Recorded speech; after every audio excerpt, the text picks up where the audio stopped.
Welcome back to Faywatch. Hi, it's Will, it's Dina, it's Rachel. We're back in Lunathian. We're back, baby. Should we have nicknames that start with an H, you think? No. Yes. Okay. Reverse Jinx. Not at all. Yeah, what would you be? Okay. I don't know. I was going to say the hypocrite. Excuse me? I don't even know. I don't know. I've never had a hypocritical thought even pass through my mind. So how dare you, first of all?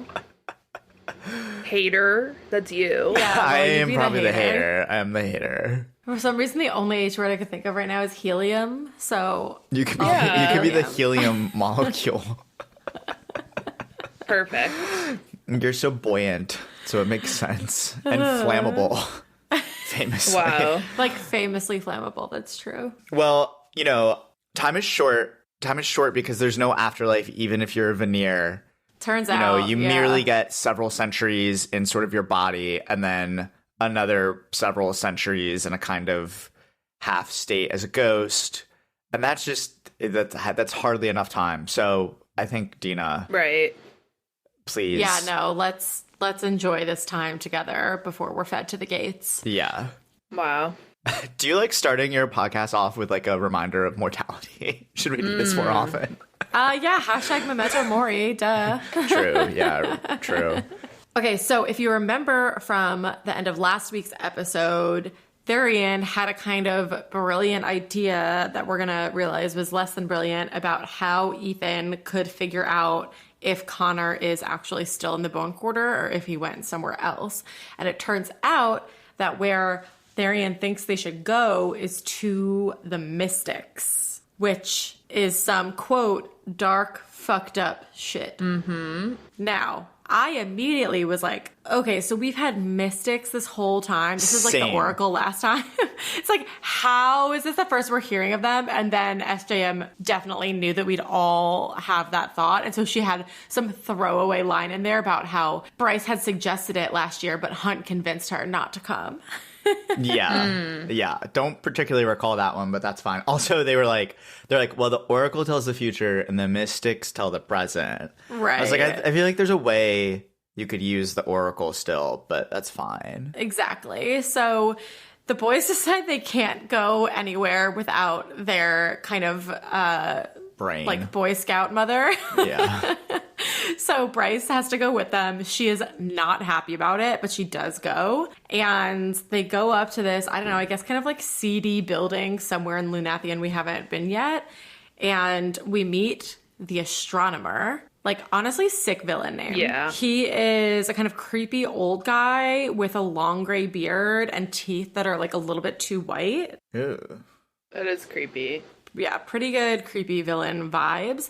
He has rings on that Bryce realizes pretty quickly. The rings have fire sprites trapped in them. Ooh. And so Bryce is ready to like throw down like pretty much like 30 seconds in. And, they're all just like giving this guy shit, but they're also trying to like give him money and get answers. When we first go in, the room doesn't seem that bad. They have bookshelves crammed with old tomes and scrolls. Okay. And a windy spiral iron ramp. But then we notice there are, in fact, 3 tubs built into the slate floor with 3 mystics submerged in green, cloudy water with breathing masks strapped to their faces and pale, soggy skin. Yeah, that does take the vibe down. That does take the vibe down a bit. It's very, for the Star Wars people out there, like, that's how people get healed in Star Wars. Like, you see Luke Skywalker in a little tank getting healed at one point with a mask on. Anyway. Right. These people are not getting healed, however. No, not per se. They are, like, traveling to different worlds. So, okay. First of all, there's 1 male, 1 female, and 1 who's both, which, again, this is, like, same as the fucking Grim Reaper from last episode. I'm like, guys, give us some actual NB rep, not these, like, sad excuses for NB rep. Like, give us some hot representation. We deserve that. NBs deserve that. Or, like, one that's not being held captive. Right, exactly. Like, having their whole body must be turning like, okay, so I went swimming this past week for a couple hours and my fingers were so raisiny like the entire day. Like, do you understand how raisiny their skin must be? I couldn't stop thinking about this. I do think that is like the foremost harm. I agree. This is the raisiny skin. I mean, it's just like there's so much slavery happening in this one room. So much. I want to talk more about that. Real quick thing, though, is that there are, by the tub, like all of these panels that are covered in a language that Bryce has never seen. So obviously in my mind, Rachel, I'm like, word marks. Definitely got some word marks happening here, especially if they're traveling to visit all these other worlds. So basically that's what the mystics can do. They can kind of like see/visit all of these different worlds, but they have to give up their whole lives for it. So they, quote, give up life in the waking world to glimpse the wonders of the universe that no veneer or mortal shall ever see. And the astronomer is very clear that they made that choice, but Bryce notes that this is revisionist history and that the mystics are usually very poor. And so when they're born, somebody realizes they have this gift of, I guess, world walking is the gift. Their families then sell them to people like the astronomer. Yeah. So definitely not a choice, sir. No. Creepy astronomer man says lots of creepy shit throughout this scene, like lots of horror movie vibes happening. He says shit like, I could have my beauties up and running in a few minutes. It's like, this kind of thing never goes well. He does also have a full holographic replica of their solar system, an orrery, just like the one the Autumn King has in his study. Which Bryce is like, I don't get the point of this, but I was laughing at this just knowing that like by the beginning of next book, she's probably going to be really invested in an orrery where all these planets and worlds are. She's gonna be like, fuck, we need our own orrery. Yeah, she's gonna be like, fuck, you know what I need to figure out? How to get home? A fucking map. Yeah. Anyway, they ask the astronomer to help them find out where Connor is. And of course, he has to like upsell them on the blood salt that they need to pinpoint the search. Again, classic horror movie stuff here where this blood salt comes from both the blood of the birth canal and the blood of the throat of a dying man. Oh, yeah. What the fuck? Yeah. It's like, Sarah, did we need blood from a laboring mother's sex? That's what it says. Yeah. I'm like, oh, okay. I guess we just wanted the creep factor here to be like maxing out, like about to break the scale. Yeah. We do learn, are we shocked? Perhaps we shouldn't be shocked that Ethan has a considerable fortune, like a considerable inheritance left to him by his long dead parents. Oh, yeah. Trust fund babies all the way. Trust fund babies abound. So they ask, their little question. I'm assuming the astronomer kind of puts it into like Ask Jeeves. He's like, and where is Connor? It's like Chat GBT, basically. Yeah. And then I didn't really understand what happens, but like the floor kind of falls away and then it's like a black pit in the center of the floor. Yeah, I was confused. Unclear. But obviously the mystics end up in hell. Whoops. With the Prince of the Ravine, which is a new hell prince, which is fun. Thanatos. Less fun because this guy seems like he really sucks. Yeah. But more on, like, living up to, I was kind of like, these hell princes they don't seem to really be earning the whole hell thing. This guy really kind of does it for you. No, Prince of the Ravine, like, knows who he is, like, has engaged in self-discovery and is, like, clear about that. Wow. Finally a self-realized villain. Yeah. He kind of, like, beams into, like, the hallucination and like the mystic like opens their eyes and so then they can kind of see Thanatos and Thanatos can see them. And so he says that Connor's still in the bone quarter with the others for now. He is pissed at Bryce for killing the shepherd, which was the three-headed dog from the bone quarter, who I guess the Prince of the Ravine had kind of left there to like give him the goss on what was happening. Right, yeah. And then he says he's going to feast on the mystic. Oh, yeah. Which, again, Rachel, I'm like Throne of Glass vibes all over the fucking place because the way they talk about how he's sipping from him and like tasting his fears and his sadness like it's wine was just so very much giving the princes. Were they? The Valg? The Valg princes. Like it was just giving Valg Prince like so much. And so I'm like, are these the same brothers? Are they different brothers? I don't know. Either way, this guy's like feasting on the mystic and he is like talking about how he's definitely going to be feasting on everybody, starting with Bryce once the door between worlds is open again. Yeah. So then Then it just pulls some shit and everything. Like the tech kind of goes out, everything freezes, and the mystics start looking like they're in trouble. So Ethan kind of like elegantly jumps down and lands on the bathtubs and pulls the mystics out of their tubs so they don't drown. Mm-hmm. And the female mystic starts screaming, "Send me back." Yeah. It's so traumatic. And the crew kind of gets a little bit traumatized and then gets the fuck out of there. This was so dumb. The whole thing was dumb. And like, you can't overly dwell on the morality of it because it's just like kind of completely indefensible. Totally. on Right. their part to like make use of this like really fucked up system. They're like, oh, this is fucked up, but anyways, let's do it. Bryce is like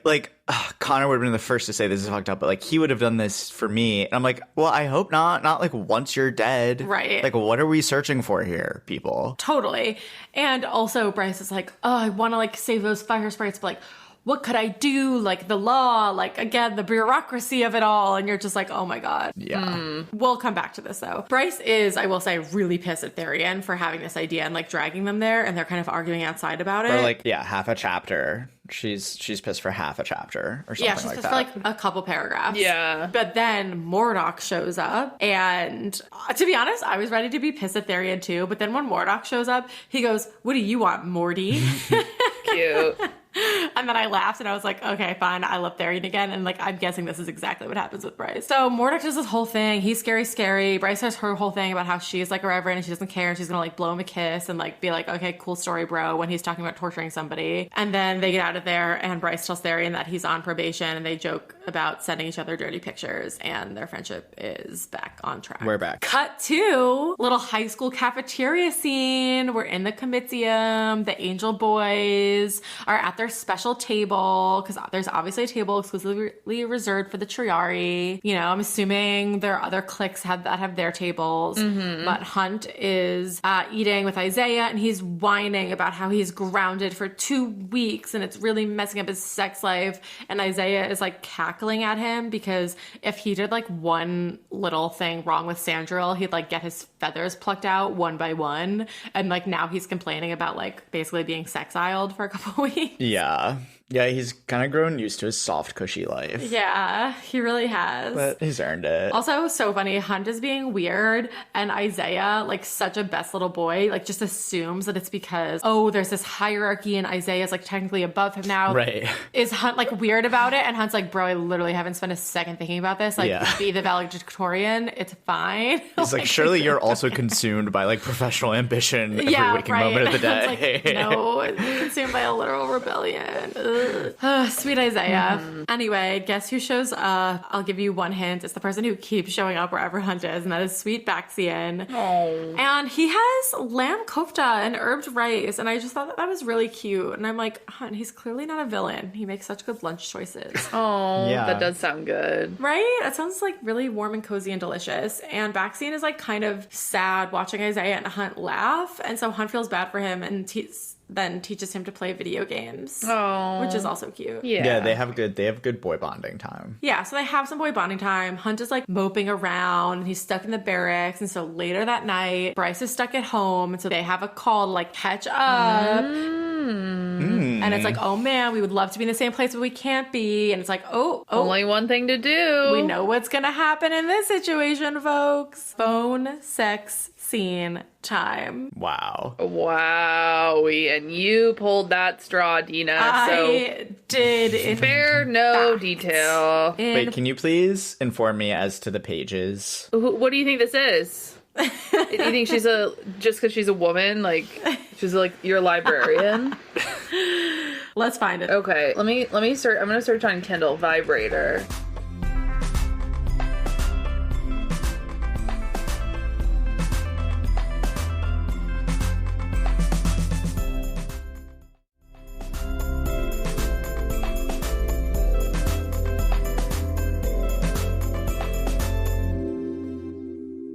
So I do want to say that the whole scene, very classic. All in all, I'd give it an 8 out of 10. It had everything you needed, right? Like, not like too much creativity here. It's like what you would expect out of a nice phone sex scene, but everything we needed was there and was present, right? So of course it started with a kind of, you know, Bryce is like, oh, like, why can't I just like come to your room? And Hunt is like, you can't. And he's like, why would you want to come to my room? Like, what would we do if you were in my room? And so, of course, like, that's how they lead into it. And she's like, things. We do things. Like, I don't know. What do you think? What thing? And then it's like kissing. And, you know, they're talking about all the things they're going to do to each other. And Hunt says, I really laughed at this. And he's like, when I can leave these barracks again, I'm going to fly in a straight line to wherever you are so I can thoroughly fuck you. And I'm like, why did you have to say that you're going to fly in a straight line? I just like straight line. Him, like, wow. So hot, a straight line. What's hotter than a straight line? I don't know. I was just like, this is so silly. Also, there's a moment where he says, this really killed me.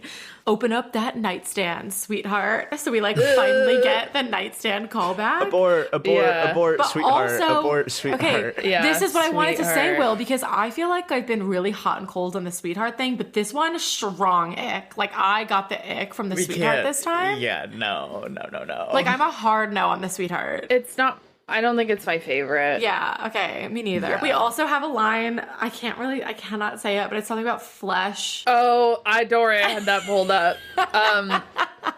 Fuck! He shouted, and she heard flesh slapping against flesh in the background. I was like, Sarah, did you have Sarah, I know, Sarah, like, for me, the scene is like, I mean, I'm glad it's here. Yeah. But on the other hand, I actually don't need to hear. No, I don't. Like, Yeah. I don't need to witness other people having phone sex. Like, it's tough. It's tough No, to witness. it's honestly like really embarrassing to read. You're like, nobody should ever discuss what is said in these moments. Yeah. Yeah, he should put his AirPods in or something. Yeah. Yeah. I guess we were running out of non-P&V Right. like sex acts at this point. Yeah. Yeah. And I guess it's like they actually have phones in this world, so fine. Right. But of course we have near simultaneous orgasms, which I maintain is the real bit of fantasy here. Of course. And, you know, then they promise to fuck each other's brains out when he's home to her. And they, I assume, have great nights of sleep. Yeah. Yeah. But yeah, so I think, again, scene had everything it had to have. A bit too much use of the word flesh for me, but we salute it nonetheless. We do. We take what we can get. We and do take we what we can appreciate get. it. Okay, cut to a whole week later. Oh, I missed Ooh. that. That's a lot of time. Yeah, everybody is kind of on edge because things have been quiet for like a week. And they're like, surely something's wrong if shit's not going down all the time, which again, everybody's mental health is, something I'm concerned about at this point. Bryce and Cormac and Rune are at winnowing practice. Cute. Which is fun. Yeah. We get some Rune perspective here about how he's really liking living with Ethan because he cleans up after himself. And he talks about how he hasn't asked him at all about the whole being in love with Bryce thing, which I only bring up because I'm like, boys are wild. Like if this was 2 girls. Oh yeah. We would have deep dived into the information. We would have deep dove. We would have discussed ad nauseum over wine. Like how boring to be a boy. Right. Yeah. None of my business. Yeah, it's none of his business. Also, it's like, she's my sister, you know? Yeah, fine, but like so boring. And you would then deprive Ethan of his little iced coffee walks to the water and brooding time. Oh, You know? But maybe he could Wow. use a friend to brood with. Yeah, but they don't know that. They're boys. I know, exactly. Anyway, Rune gets a call from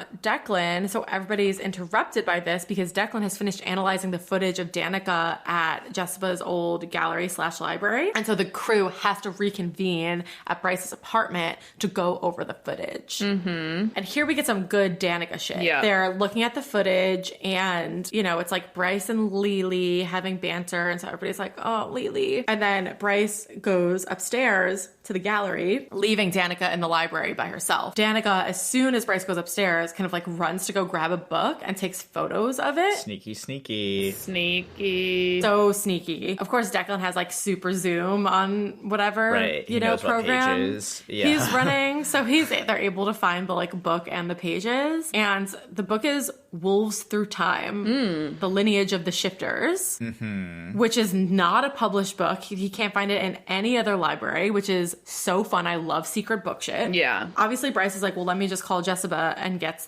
this book. And she's like, I need this book. And Jessica's like, oh, so I see you've watched the footage, have you? Oh. And I'm like, Jessica, so you know all of this. Of course she does. Ma'am, are you helping? Are you not helping? Like, what are you doing No, here? she's not. She's floating above it all. She's here for the drama. But she says, like, you can't tell me what to do. And then 20 minutes later, the book shows up. So, like, clearly she had the book, like, packaged and ready to go. Yeah, she's fucking with them. I love it. She's, like, running a scavenger hunt here or something. I don't know. Seriously, in her defense, like, I feel like I would make these collection of mostly fools prove themselves to me before I, like, collaborate with them in rebellion. Yeah, you know? no, that's like, true. They have to earn their way into her assistance. That is true. Okay, so within this book, once they look at it, there are some names of really old wolves that appear to be lost to history. And so I'm like, are they in a different world? Oh. Were they left in Throne of Glass world? Wow. That's what I'm wondering. Who can say? Bryce is wondering, what does the Prime know about this? Which, probably not a great idea for her to go to the den, but I do love the Prime, so I'm fine with it. Love the Prime. She sneaks into the den by having Declan help her by, like, having him argue with the guards about something, and Rune, like, calls Sabine out for, like, an urgent matter or something. So I give them credit for their kind of willingness to lean into the bit. You know what I mean? They're all like, here's the plan, and they just go and do it. So Bryce is able to sneak into the den. She finds the Prime sitting in the shade of a towering oak tree with a gaggle of pups at his feet. Oh, It's cute. It's so Kind of like ideal retirement scene, you know? Yeah. granddaddy. Yeah. And of course he immediately opens his eyes and he's like, Bryce, a wolf. A wolf. It kills me every time. Yeah. So she asks about, did Danica ever say anything about this wolf book, whatever, and he doesn't know anything. And so she's like, okay, I guess this was a waste of time. And he says, you didn't ask why we forgot their names. And he tells her there's a bit of lore that they would never write down, but that they pass it down through word of mouth to keep it alive, which I love. And what he says is that during the first wars, the wolves, quote, yielded their true nature. What does that mean? What does that mean? So I think, something about it has to do with the fact that the wolves don't even know that they're fae. Wait, what? They're fae? Yeah. So in Throne of Glass, the shifters are fae, and they shift back and forth between their fae form and their animal form, but they're fae. They're a different kind of fae than in the Akatar world. Okay. But in this world, the shifters seem to be quote unquote enemies with the fae, and they don't really have other magic, right? They mostly can just shift and they're really strong and fast. Yeah. But they definitely in Throne of Glass world have other kinds of magic. Okay. So again, this is all based on the theory that the people in Midgard, Bryce and those fae, are the Akatar line of fae, and the shifters are the Throne of Glass line of fae.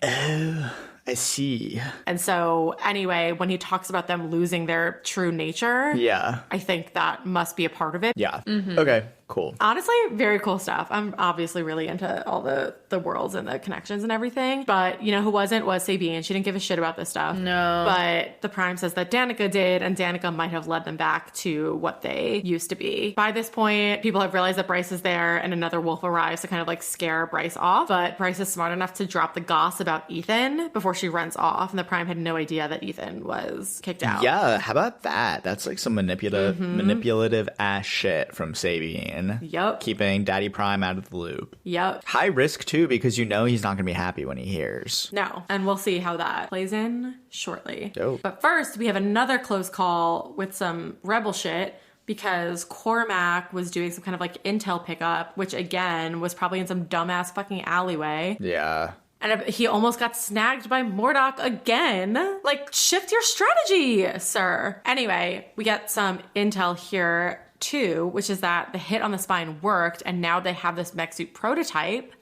And wouldn't you know, they're bringing it and a bunch of like ammunition and weapons and stuff to a rebel base on an island only a couple hours away from Lunathian. Wow. And it seems that Pippa and the Lightfall unit are probably about to start shit in Lunathian, like bring the war there. The war hasn't really been there yet. And so the crew decides that what they need to do is to go there and convince Pippa not to.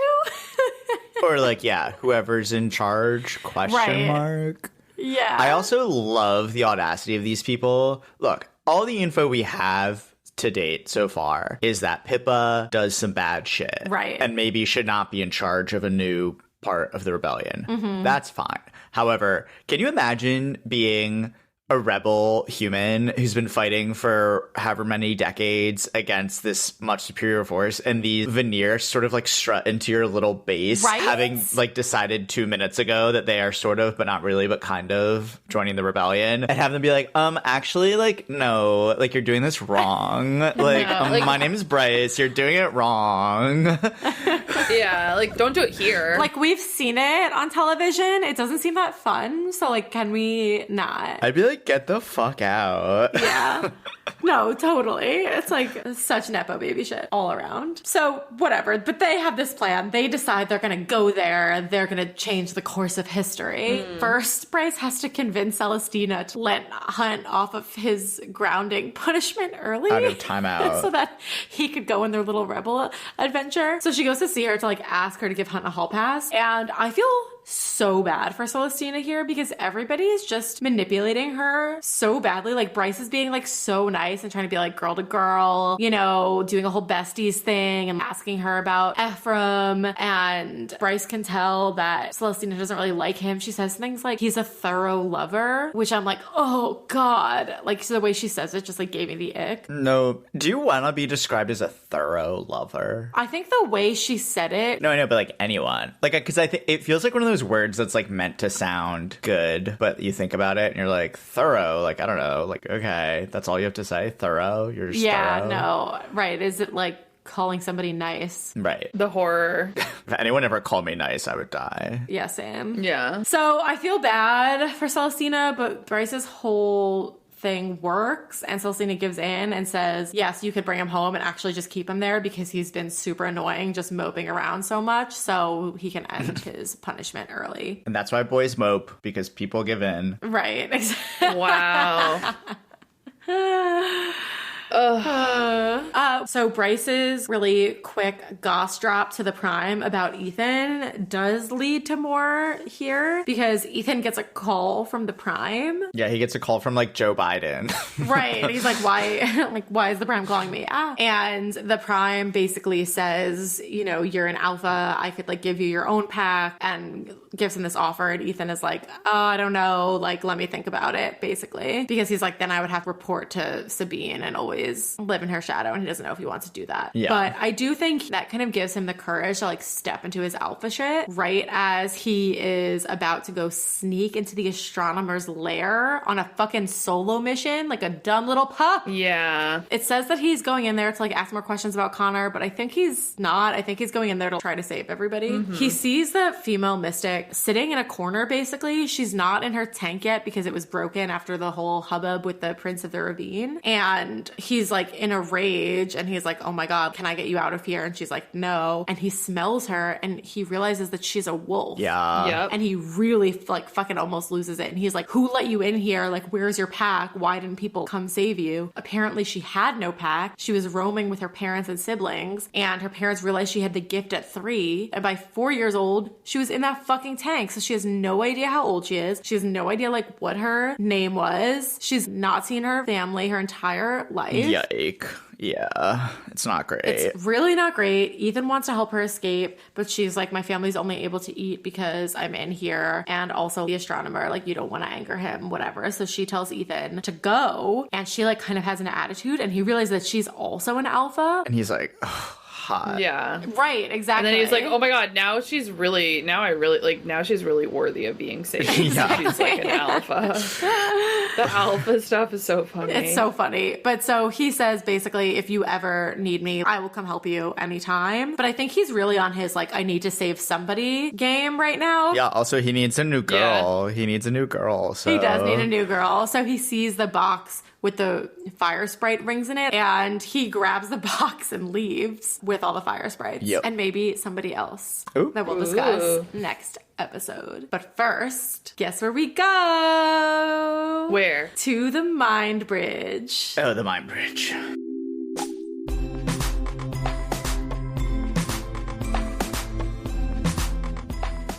Breach, I was thinking about you as I was reading this because I'm like, you're so right. This would be so lovely to listen to while going to sleep at night. It's really nice. Like, somebody should make this a calm app sleep story. It's so lovely. Yes. So, night and day, aka Rune and Lydia, meet on the mind bridge. Rune is immediately flirting with her, and Day, like, kind of yells at him and then immediately starts flirting back. Right. Hold on, I actually want to, like, go to the text here. Oh, we absolutely We should. We must. Okay, so first of all, they're in their velvet couches. Snuggly wuggly. Getting all snuggly wuggly. He's like, hey. And Lydia, aka Day, is just like, so do you have information? And she's kind of mad at him for flirting. Like, why are you coming here to, like, flirt? Like, we have a big duty here. And he's like, you think I'm flirting with you? And she's like, would you say hey in that manner to a male agent? And he's like, well, not with the same tone. So what'd he say? He was like, hey. Right. Like, Yeah. hey, girl. And so she's like, exactly. And then he immediately, I'm like, Rune, she's just told you not to flirt. And he goes, well, you caught me. I'm ready for my punishment. Cheeky. Cheeky boy.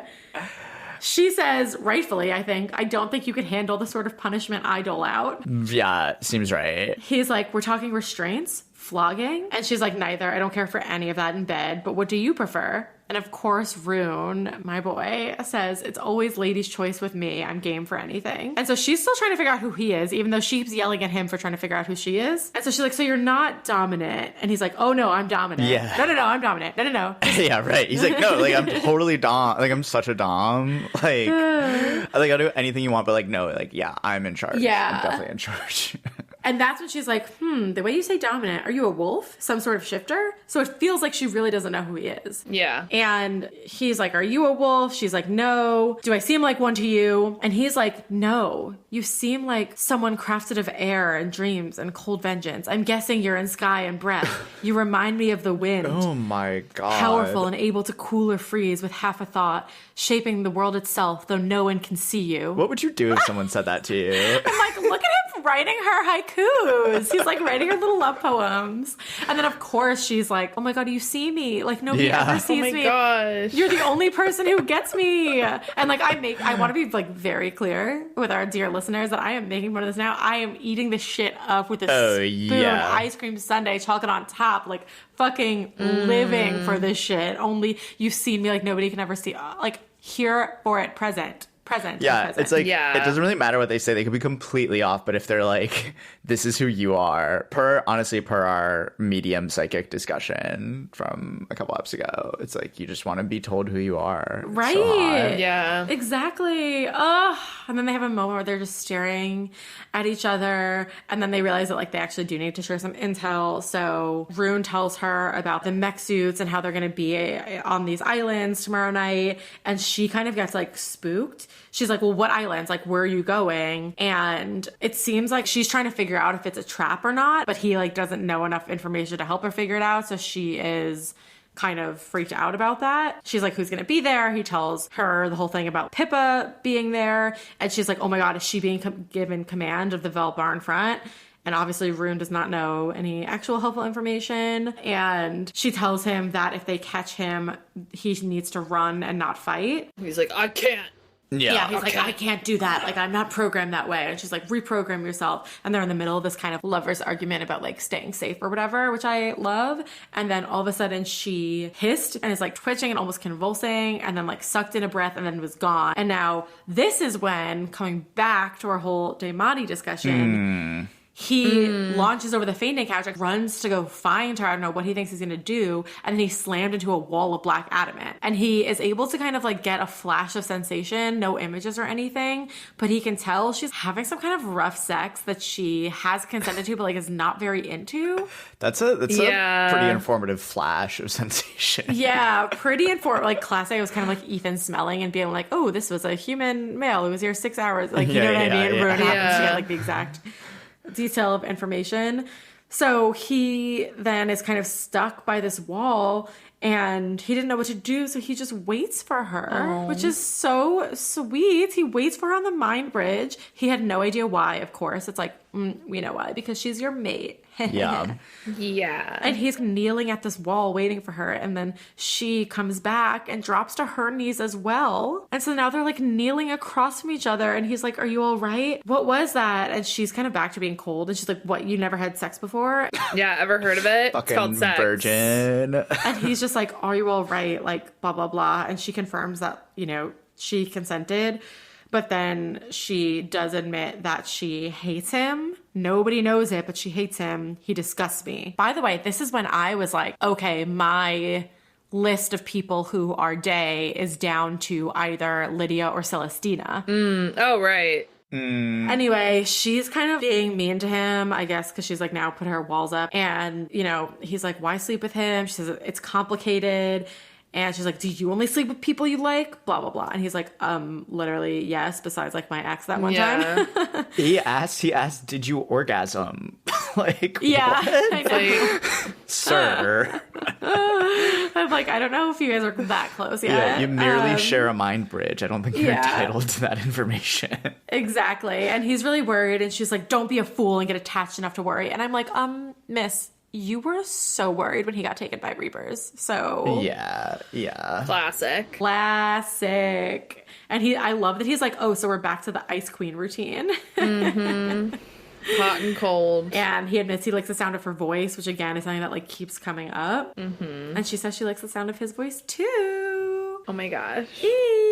So then they have their little banter, and she's like, okay, I should probably go to sleep. And he's like, okay, well, what if like you stay? And they just kind of like go to sleep together on their couches. And he admits that she calms him and he likes being around her. Oh. And I'm like, I would love to fall asleep to the idea of them Falling asleep. dozing off on their velvet couches. Yeah, I really recommend it. It knocks me out most of the time. Yeah. Okay, so that's really cute. And less cute is what our dummies get up to next. Sweet, sweet dummies. Okay, so the day has finally arrived where our little dummies think that they're going to go to an island with a bunch of ammunition and mech suits and rebels and like somehow convince them to not do any of the things that they've probably been planning for like years. Yeah, they're just going to weigh in. Right. They're going to pop up and weigh in. Wow. Yeah, they're just gonna like drop by and like try to change the course of history, and like certainly it'll go great, you know? And they're like, BTW, have you guys really thought about this? Like, I have some ideas. By the way, the Coral Knoll Islands, though, are really kind of, I think they're very Aegean, sort of Greek island vibes. Yeah. So fun for a day trip. It's too bad they kind of have a lot to deal with. Yeah, it's kind of too bad that there's like quite a bit of murder that fucks with the whole day. Could have been a nice beach day. Exactly. Anyway, so Cormac teleports his buddies in. They're in this like kind of cave system under the island where they're bringing in all of this ammunition and all of these new like mech suit prototype that they stole from the Hit on the Spine. And I guess Cormac goes to like have a chat with Pippa that like obviously doesn't go his way. And then Pippa comes over with like her little goonies and they're having Hunt inspect the mech suit. And he's like, nobody should have this. Like basically it's like a nuclear weapon type thing. Like I guess it like would allow them to make brimstone missiles or something really easily. Who knows? But it's kind of funny because they're like, nobody should have this amount of power. And it's like, Hunt, you have an amount of power that like nobody should have. Yeah. You know what I mean? Right. No, I know. I thought it was very weird. I mean, not weird. I was like, okay, Veneer with magical powers being upset that these humans have gained some level of equity. No, Like, totally. I'm like, Yeah, like, this is a bridge too far. right. It's like, well, the amount of killing you could do with this. And I'm like, honey, look in the mirror. Also, this is not really here nor there, but they explain that how it works is there are just pipes of first light like crisscrossing the lands everywhere, and it sucks up the energy from this. And I continue to think like, okay, the Asteria seem really bad. They also seem to have developed a kind of clean energy net zero economy. Wow. Well, I don't know if And it's is net that so zero if they're like bad? stealing it from people, but It's net zero in terms of carbon emissions. Yeah, and great infrastructure. You know? Yeah. Like They're building back better. Definitely solid infrastructure. We'll give them that. Anyway, so I guess for some reason there were other Vanir there who had been helping deliver the mech suit and the ammunition. Yeah. And Pippa and her Lightfall squadron just kind of murder them all in cold blood when they had been helping the rebels. Right. And then our crew is like, Make what? a point. Yeah. Yeah, I guess Unclear. they're trying to make some kind of point, or they just like don't really trust them or something. Unclear. But anyway, our crew decides instead of maybe tentatively working with these folks, they're going to blow up the mech suit prototypes and run away. Yeah, I feel like some wires kind of got crossed here. I'm just a little unclear. I feel like people weren't really kind of fully dialing in, you know? Like, what happened? That was all kind of weird. Yeah, it was It weird. for sure was. It was also like, so whose side are we on? Are we on nobody's side? Are we just on our crew's side? But also, what are we doing? Oh yeah, I mean they're classic. They're sort of just dipping their toe in the rebellion waters and causing mayhem and havoc left and right. I also thought it was funny because like they all know who Hunt is. So I was like, okay, you just showed up at an island to do rebel things, and like everyone here knows who you are. This is like terrible operational security. That's a good point. You're so bad at being a rebel. Yeah, really bad OPSEC. Although you would think that he would get more initial street cred as Right, for like having a former been the OG leader. rebel. Yeah, but he gets Right. none, apparently. Yeah, honestly, I'd be pissed if I were him. That would be enough for me to blow up the mech suits, I guess. No recognition. Also, we get a classic Pippa line, just a classic, Bryce, while you were painting your fingernails. Oh my God, I'm yada, like- yada, yada. At least it's Never coming from a ends. woman this time, I guess. Yeah, girl on girl violence. But it's like, what? So many people are just like against nail health. I don't. Yeah. Everybody's got to get some new material, I think. Yeah. So they cause mayhem and then realize they need to flee before Pippa and the Lightfall crew murders them. So they like find a little skiff of a boat and they're like trying to flee on the boat. But then they like look back at the island and there's a dog running around the cliffs. But it's not just a dog. It's actually Baxian the Hellhound. And Baxian. his little dog face is like conveying the fact that they're being followed. Yeah. And at one point, he picks up a like Paw, paw, like yeah. a la Yeah. Scooby Doo, and like points like. Also, I love that they've just immediately decided he's a good guy. Because Hunt's like, oh, like he's telling us something, we should follow him. I feel like my first thought would be like, fuck, like he got us. Like we were idiots, he got Right. us. Yeah, but again, I think his dog facial expressions were conveying It's like that he so convincing. Yeah. Yeah, I fair. mean, dogs can't really be duplicitous, you know? So Yeah. it's like, well, That is a good point. So they realize that the Hind and the Harpy and Pollux are kind of on their tail, and I guess there's like Omega boats, and Therian yells at them to jump out of the boat and swim away because they launch a torpedo at the little boat, and Therian's water magic like takes them far enough away to protect them, which I thought was really cute. It's like nice for him to be useful, you know? Yeah. I love when Therian contributes to the group project. yeah. So now they're swimming in the water and they're kind of completely fucked. And it's like, how the hell are they going to get out of this? And the Hind, I guess, takes like a little wave skimmer or something and comes to meet them. So like the rest of the crew is like far away and it's just the Hind. And it's like, which I'm like, why? You fucking dramatic. Like So dramatic. And then she does the whole dramatic thing about she has this like little rock, which I told Will I had a realization about. And she's like, your choice is to come with me or like I'm gonna drown you the way I drowned Sophie. She's like, I showed her this too, and like drops this rock in the ocean. Like that's She's what's gonna like, "Do you happen to know- you, basically. do you know that rocks sink in water? Right.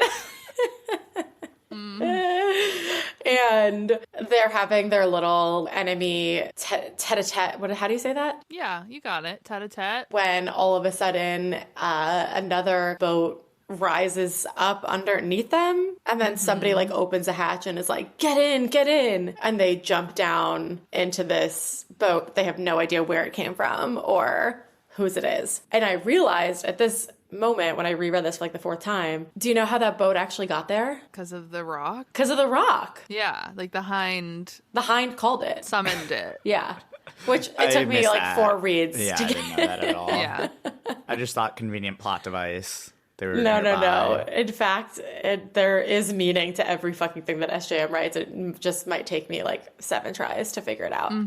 So they get saved by the Myrrh, and it's the Ocean Queen's people, and they have Myrrh. these sick city ships that Yes. are run on the Ocean Queen's power. So like you cannot detect them with a radar or anything. And it kind of looks like a giant octopus, I guess. And it could like blend in with like the rock reef walls and like be camouflaged. So that's what it does. They like dive down into this canyon and the Omega boats are following them, but then it like camouflages itself on the wall so that the boats can't see them and they can't. And so then they get away. Amazing. Yeah, which is great for our babies.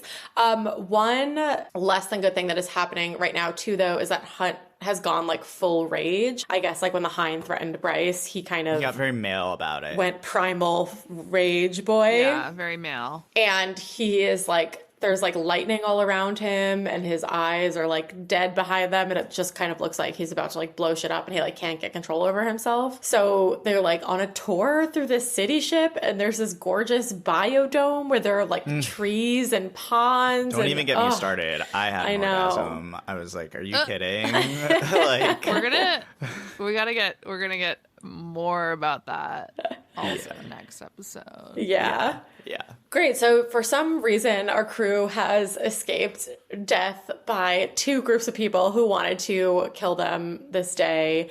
And we will have much more action If you will. on the Myrrh ship Wow. next episode. Wow. I, for one, cannot wait.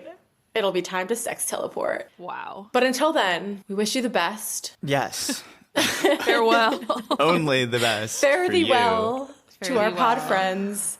Thank you for listening. Thank you for rating and subscribing and checking us out on social media. I want to say a special thank you to friend of the pod, brand ambassador Sawyer. Oh, brand ambassador Sawyer. IRL friend who apparently has been just sort of touting the pod on dating app dates that he goes on. Amazing. And gained us at least 1 subscriber. However, I guess also thank you and you're welcome because I really think this is good content for a straight man to be able to provide. Oh, are you kidding? Oh my Yeah. gosh. Instant. Yeah, it's kind of like a transactional. For the it's like a SJM two-way girlies. street. It's like Yeah. it's 2016 and he's walking around in a the future is female shirt. You know what I mean? Like he's Right. Like, wow. We're I doing just that got for chills. him. Yeah. And I do want to say thank you. I'm so like grateful to Sawyer. And I do want to say for people who have been asking how to support the pod, I do think one really viable way to do that is download Mumble. And even if you're in a relationship, that doesn't mean that you can't go out on a couple dates with people and tell them about the podcast, okay? Or you don't just even have to go on message dates with them. them. You just gotta message them. Message them, and I think it would just I'm sure like there'll be no problem when your partner kind of looks over on your phone and is like like excuse me, like what Yeah, is- just tell them to reach out to us and we'll confirm. yeah, Yeah. like you'll be like no, it's just for like my podcast that I listen to. Yeah, like Don't worry you're about you're a it. brand ambassador. Hello. Yeah. You know? Exactly. Wow. So until next time, See you guys soon. Bye. Bye. bye.